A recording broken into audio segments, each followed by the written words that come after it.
The moment my son announced, "We're selling everything to help the old fool," I simply raised my glass and made a call.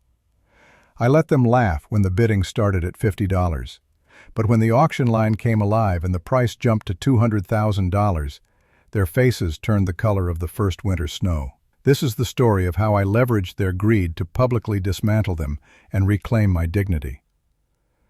My name is Howard, 70, a retired but still sharp independent art appraiser. My career taught me two things: the true value of rarity and the depths of human avarice. This Christmas, my son Michael and his wife Jessica were proving the latter point with chilling clarity. They are successful but cynical, viewing my life and my cherished collections as nothing more than clutter to be monetized. The tension at the dinner table was excruciating. Michael began his attack subtly, masked as a generous toast. He stood up, clinking his glass, a false, patronizing smile on his face. "To Dad," he boomed. "We all adore him, but retirement brings difficulties. Dad's been disorganized, dealing with those nagging little debts." The room fell silent. He was deliberately exposing my trivial, delayed utility bills, petty expenses I intentionally left open to gauge his exact level of interference. His real goal was control and liquidation. He then announced his solution: an impromptu charity auction of my belongings to clean up his debts. The public shaming was already working, but the final insult was yet to come. Jessica returned, holding the object most dear to me, a unique, abstract ceramic statuette. It was the last significant gift from my late wife Clara, my emotional anchor. Jessica held it up with a theatrical air of disgust. "And for our first item," she announced with cruel glee, "we have this magnificent piece of pottery." We checked the value. Sentimental? Maybe. Financial? Barely anything. "We're setting the opening bid at a very generous $50. $50. A cold, public dismissal of Clara's memory and my professional judgment. But the insult did something vital. It transformed my pain into cold, strategic calculation. They had opened an auction. They had created a legally binding situation. I had decades of appraisal and auction law experience. Now, I would play by their rules, and they would pay my price. The air was thick with the shame Michael and Jessica were trying to inflict.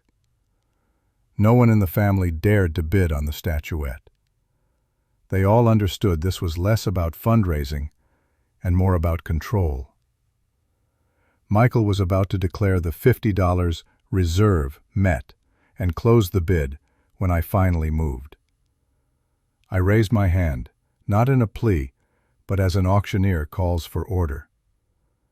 My movement was slow and commanding, instantly drawing Michael's smug attention away from the clock. "Michael," I stated, my voice low but carrying authority, "you announced a public auction of my property in front of multiple witnesses.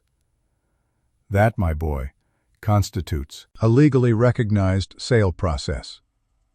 He scoffed, rolling his eyes. "Dad, don't be dramatic. It's a family thing." "No, it's a legal event," I countered firmly. "And as the owner of the asset you are liquidating, I insist on two conditions to ensure maximum return for this charity you've so generously founded." Michael looked annoyed, but his need to maintain his image as the dutiful son overruled his impatience. "Fine. What are your conditions?" "First," I said, "as a professional appraiser with 40 years of experience, I reserve the right to personally conduct the auction for this specific lot. It's a matter of fiduciary duty. You lack the expertise." He hesitated. To refuse would imply he cared more about speed than charity proceeds. He couldn't afford that public failure. "All right, Dad, have your fun," he conceded, humoring me with a disdainful wave of his hand. He believed I was just delaying the inevitable $50 sale. Second, I continued, to truly maximize the value, and since you've opened this up to the public, I need a moment to make the necessary arrangements for accepting outside bids from the wider collector community. This was the trap. By accepting these conditions, Michael legally delegated the role of auctioneer for Lot 1 to me, and more critically, he consented to the participation of external bidders. He had given me the gavel and the phone line. "Go ahead, Dad. Make your necessary arrangements," Jessica said, her voice dripping with sarcasm. "Just don't take all night with your old phone calls." I nodded, a predator's satisfaction settling in my gut. They had just committed the perfect error, underestimating the enemy's professional competence. The pain of their betrayal, their mockery of Clara's last gift, was now sharpening into a focused weapon. I excused myself and quickly headed to my quiet study. The family didn't need to know the statuette's true worth, a unique piece by the celebrated, rare ceramicist Anya Volkov. Its market value, when properly introduced, wasn't $50. It was easily 6 figures. I had the legal authority, the expertise, and the motive. Now, I just needed to connect my carefully constructed network. I reached for my junk flip phone. The time for the quiet, elderly victim was over. The game had officially begun. I shut the door to my study, instantly cutting off the annoying chatter of the Christmas gathering. My heart was pounding, but my hands were steady. This wasn't anger. It was focused, professional adrenaline. I grabbed the old flip phone they ridiculed and dialed the private number of Arthur Vance. Arthur, a retired colleague and a major auction house owner, answered immediately, his voice laced with holiday annoyance. "Howard, it's Christmas Day. If you're calling about anything less than a national treasure, I'm hanging up." "It's a hostile, unscheduled acquisition, Arthur, and the national treasure is about to be sold for $50, I replied, my voice low and urgent. "I need an immediate, anonymous proxy bid set up, right now." Arthur instantly became serious. He knew my code. Details, fast. "The asset is the Volkov ceramic, the weeping willow piece I showed you years ago. The one I never officially logged," I explained. "It's on my dining room table, about to be liquidated by my son. He foolishly gave me the gavel." Arthur let out a low, appreciative whistle. "A Volkov, unlogged? That's a myth. That piece alone could secure your future, Howard. You know what Mr. K and Ms. P will do to get their hands on that rarity." Mr. K and Ms. P were two secretive, ultra-wealthy collectors who specialized in the same niche as Volkov. They had a history of vicious, high-stakes bidding wars against each other, always through proxies, always anonymous. "That's exactly why I called," I confirmed. "I need you to contact their representatives immediately. Tell them a rare, verified Volkov ceramic, a piece never before seen on the market, is hitting an unexpected private sale as Lot 1. Stress the low opening bid of $50. The ridiculously low price was strategic. It wouldn't deter a serious collector. It would signal a panicked or ignorant seller, triggering their fear of missing out and driving the bids higher, faster. They won't know they are bidding on Christmas or against whom. They only know the market has just been handed a Volkov on a silver platter, I instructed. "Brilliant, Howard. Absolute malice. Purely professional," Arthur chuckled. "I'll get both proxies on a conference line. I'll call you back in precisely 5 minutes on this number. You act as the auctioneer.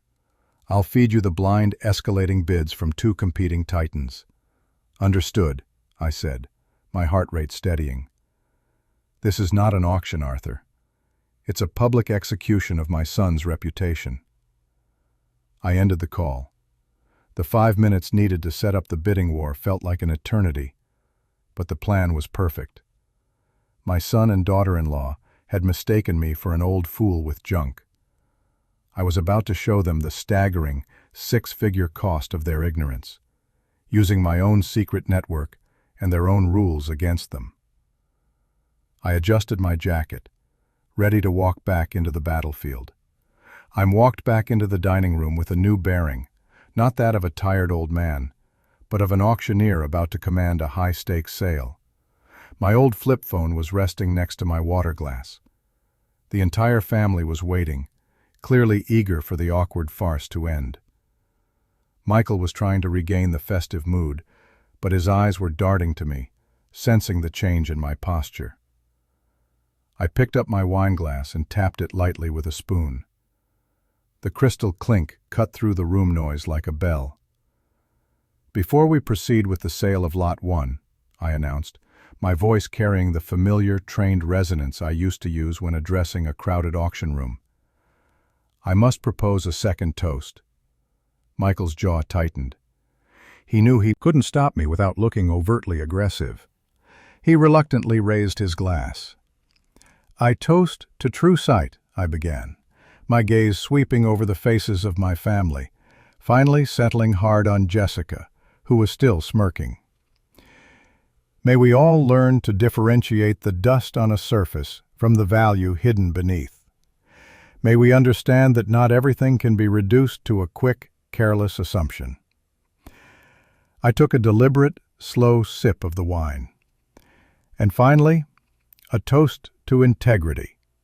The integrity of an artifact, the integrity of a valuation, and the integrity of a man." My eyes locked with Michael's.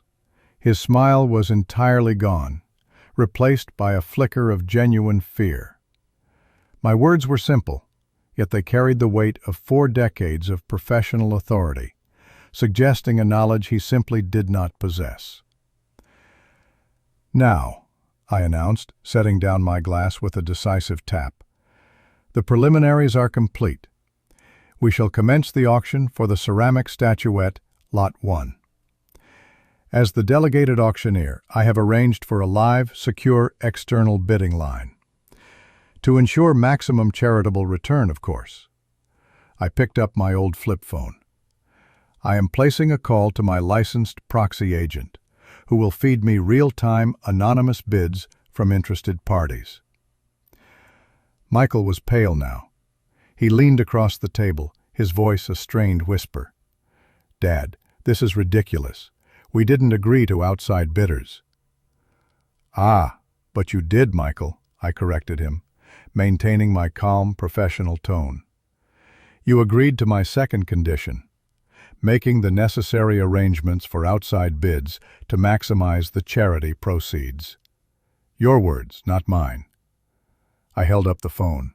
It was vibrating, Arthur's return call. The proxies were ready. "We commence the sale," I stated, accepting the call and putting it on speaker, just loud enough for me to hear Arthur, but not the whole family. "The opening bid, as established by the organizers," I glanced sharply at Jessica, "is $50. I paused, listening to Arthur on the line. I knew my son and daughter-in-law were expecting silence. They were ready to laugh at the farce. But the silence lasted only 2 agonizing seconds before Arthur's voice came through, clear and urgent. "The first external bid, representing an anonymous client, is $1,000.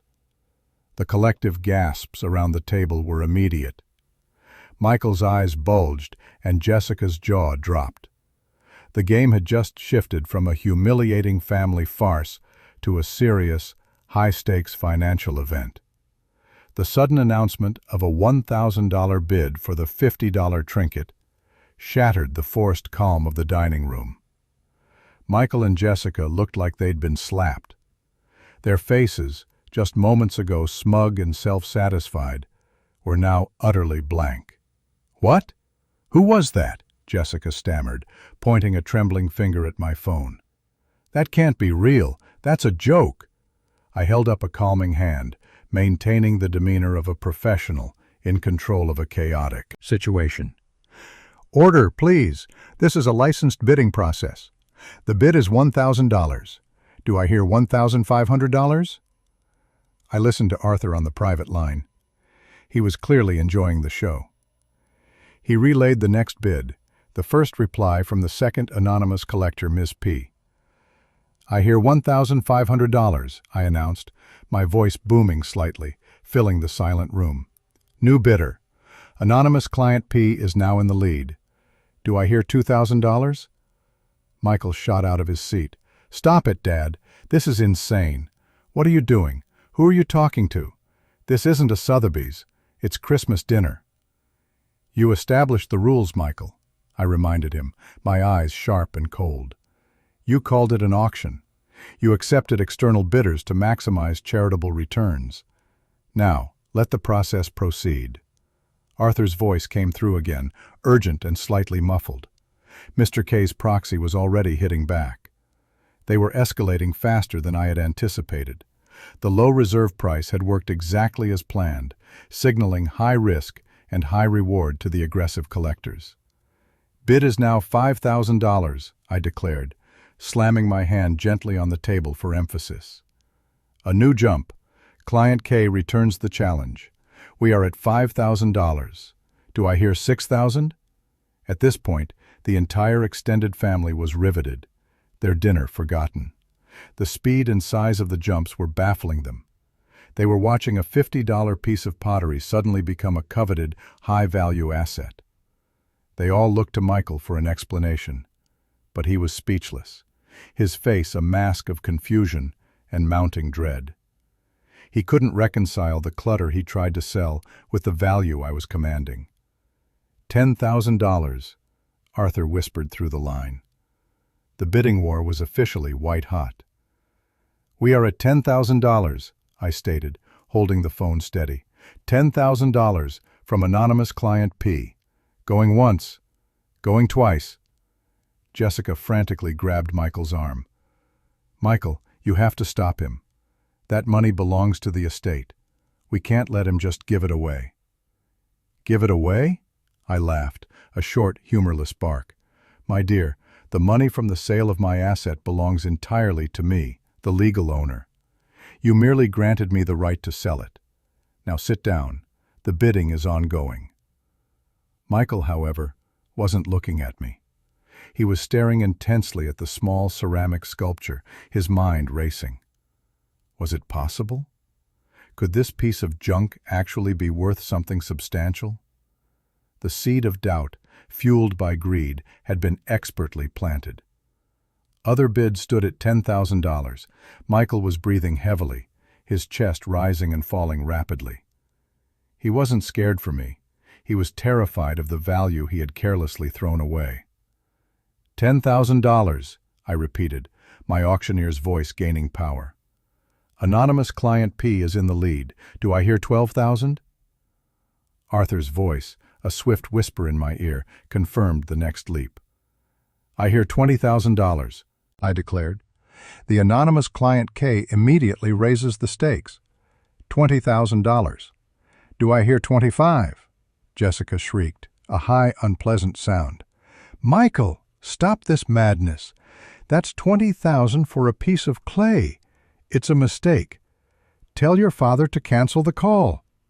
I ignored her completely, focusing only on the phone and the statuette. Michael, driven by panic and greed, finally tried to take physical control. He lunged across the table toward my phone, his hand outstretched. The auction is null and void, Dad. I'm calling it off, he yelled, his voice cracking. I was ready.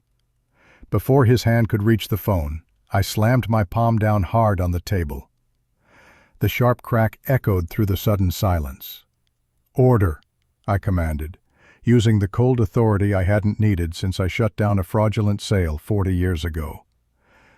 The rules of the auction, which you agreed to, state that the auctioneer, which is me, Michael, has the final say on all procedural matters. I held up the phone, which was already buzzing with the next aggressive bid from Arthur. You cannot invalidate a legally announced sale mid-process. especially when two licensed collectors are actively engaged. You are interfering with a financial transaction. That carries liabilities you do not want." Michael froze, his face just inches from mine. The threat of legal consequences, hitting him where it hurt, his wallet and his reputation, stopped him cold. He backed away, stumbling slightly back into his seat, watching me with pure hatred. "We are at $20,000, I stated, completely unfazed. "The next bid, from client P, is $50,000. The collective shock of the family was now total. $50,000 for the item Michael and Jessica ridiculed. My cousins were whispering, not in judgment of me, but in utter disbelief at Michael's monumental blunder. Michael started pulling out his phone, frantically trying to Google the artist, Anya Volkov, or perhaps the auction house I had called, but I cut him off again. "The bidding waits for no man, Michael," I said, a cruel lightness in my tone. "We are at 50,000. Do I hear 55,000? I listened to Arthur. The competition was now truly personal for the two wealthy collectors. "Bid is now $75,000, I announced. 75,000. Client K leaps ahead. Going once. The tension was now a living thing, a coiled snake ready to strike. Michael was defeated, staring at the statuette with wide, desperate eyes. He finally understood that he hadn't just insulted a piece of pottery. He had insulted a fortune, and in doing so, had delivered it straight into my hands. Premiership bidding was at $75,000. The room was now completely silent, save for my steady, professional voice and the faint, tinny sound of Arthur's updates through the phone. Every eye was glued to the small ceramic piece that had just violently upended the Christmas dinner. Michael sat rigid, his breathing still shallow. Jessica looked physically ill, her perfectly applied makeup unable to hide the green tinge of shock and financial fear. They were realizing the colossal scale of their error. This wasn't a joke. It was a ruinous oversight. $75,000 for the unique Volkov ceramic, I chanted, maintaining the rhythm of a high-end auction. "Do I hear 80,000? Arthur did not relay 80,000. He relayed a much larger jump, a deliberate power move by one of the anonymous rivals. "Bid is now $100,000, I announced, the number echoing the magnitude of their failure. $100,000. Client P breaks the six-figure barrier. Do I hear 105? At $100,000, the statuette had moved beyond a family heirloom. It was a certified financial asset. The reality of the situation finally slammed into Michael. He understood that my clutter was worth more than his expensive car, and maybe more than the down payment on his own house. He started pleading, not with me, but with the heir. "It's a mistake. Dad, please. We can sort this out later. Just close the bid. I'll buy it for $10,000 right now, cash." I shook my head slowly, pity for his pathetic desperation crossing my face. "Too late, Michael. The process is irrevocable. You initiated the sale. You seeded the gavel. And now the market dictates the price. Your $10,000 is irrelevant to two serious collectors who know exactly what they are acquiring." I listened to Arthur again. Client K, unwilling to lose, immediately doubled the aggression. "Bid is now $150,000, I declared, slamming the gavel, my own fist, lightly against the table. $150,000. Client K has returned. Going once at 150. My voice was steady, but my mind was screaming. The price was astronomical. This wasn't just about dignity anymore. This was about absolute, unequivocal financial independence for the rest of my life, paid for by my son's public incompetence. Michael buried his face in his hands, his defeat complete. He wasn't just losing money. He was losing face, authority, and control over his father's future. The entire family was silently witnessing the public dismantling of his carefully crafted image as the successful, responsible son. I maintained my composure, waiting patiently for Arthur's next update. I was the master of the room, the ringmaster of their shame. All that remained was the final, devastating blow. Averages of $150,000 hung heavy in the air. Michael was still slumped, his attempt to halt the auction having failed miserably. Jessica was now silent, her earlier bravado completely extinguished. They were watching their carefully planned humiliation of me boomerang back into a financial disaster for them. I waited, my gaze moving deliberately from the statuette, Clara's lasting gift, to the faces of my stunned family. I wanted everyone to witness the precise moment the supposed junk turned into a staggering fortune. $150,000, I repeated, letting the price sink in. Going twice.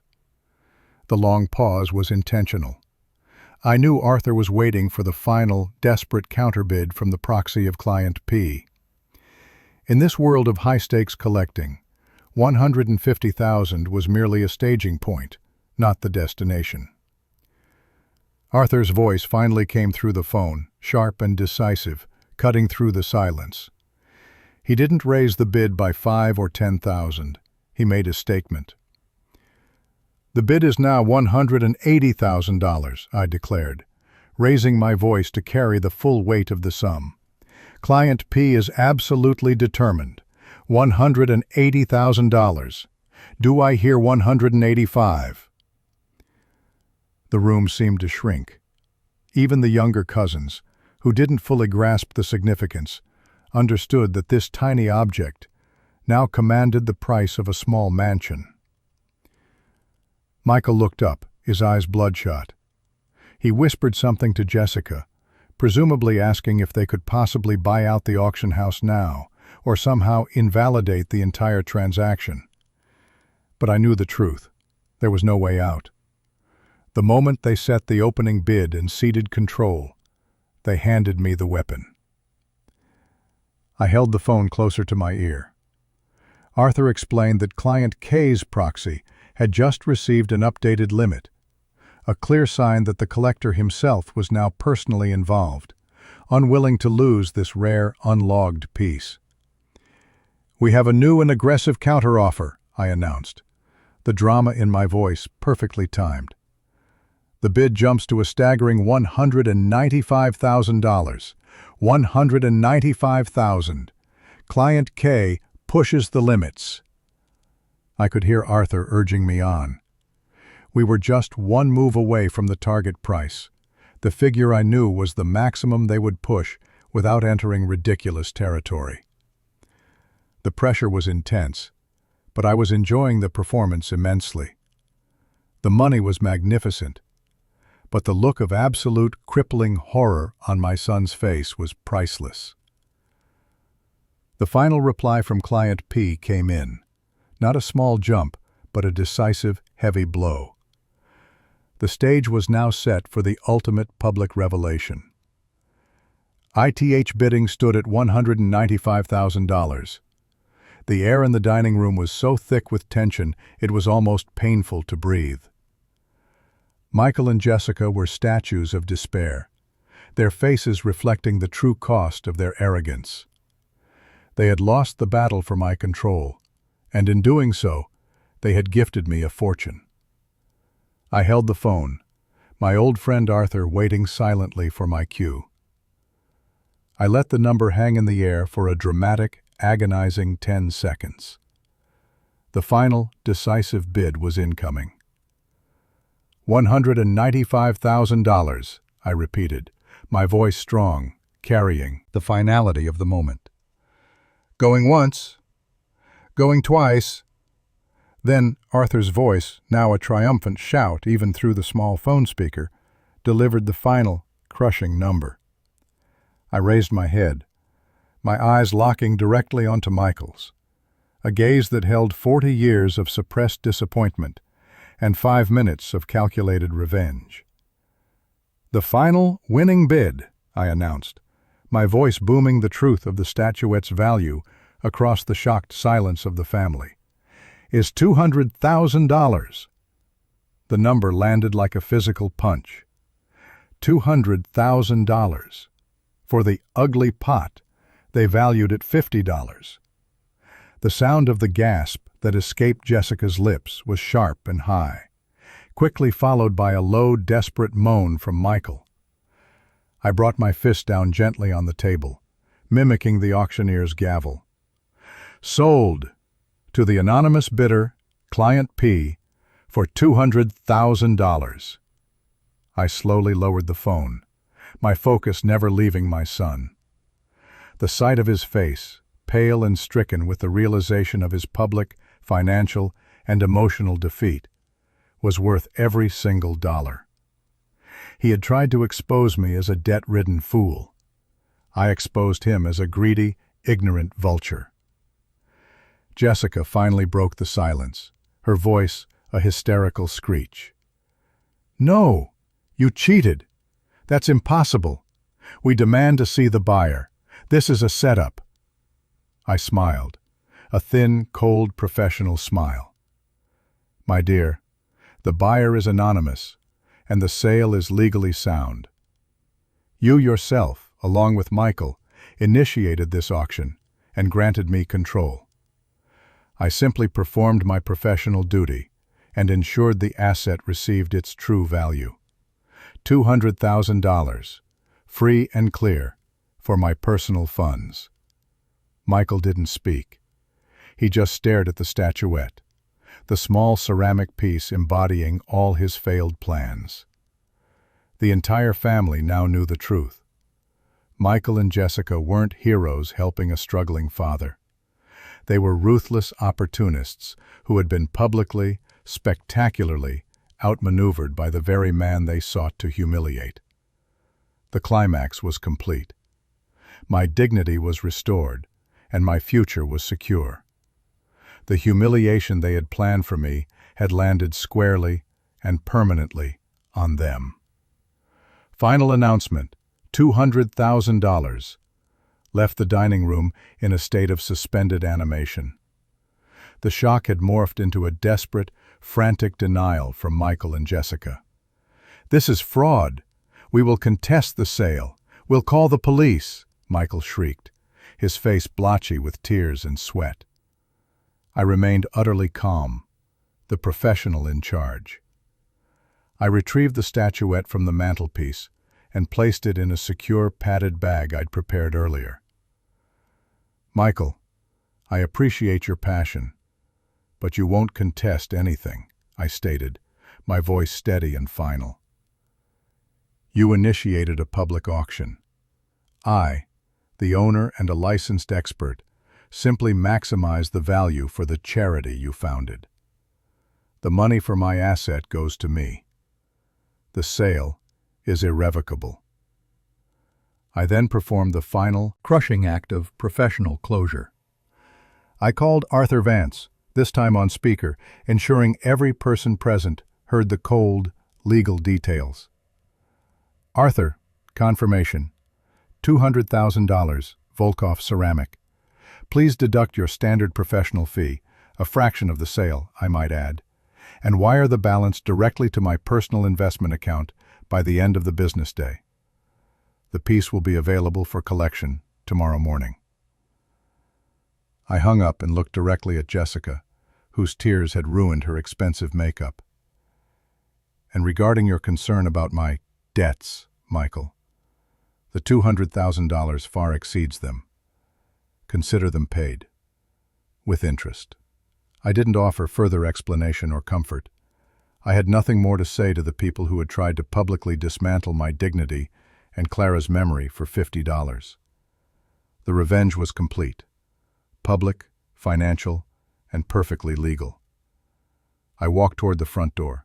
Just before leaving, I paused and looked back at the dining room, at the stunned family, the ruined Christmas dinner, and the two figures, Michael and Jessica, frozen in their shame. "Merry Christmas," I said, a slight, genuine smile finally touching my lips. "May you both find the true value in life, even if it cost you $200,000 to learn the lesson." I walked out, leaving the wreckage behind. I never looked back. The $200,000 became the foundation for my new life. I sold my large house, which Michael had coveted, and bought a beautifully renovated loft downtown, embracing city life I'd always wanted. I hired a fantastic team, invested smartly, and, most importantly, I finally had the peace and independence to thrive. I started volunteering at a local arts center and began teaching appraisal ethics, dedicating my time to mentoring young artists. My life, far from being the clutter Michael saw, had been reborn, funded entirely by his greed. I am now happier, busier, and more fulfilled than I have been in decades. That was the story of my Christmas victory. I reclaimed my dignity and my future, using nothing but my wits and my network. Now, I want to hear your thoughts. Was $200,000 the perfect price for their humiliation, or should I have pushed it higher? What essential lesson did Michael and Jessica truly learn that day? Drop a comment below and let me know. Don't forget to like and subscribe for more stories of justice and sweet revenge. Thank you for listening.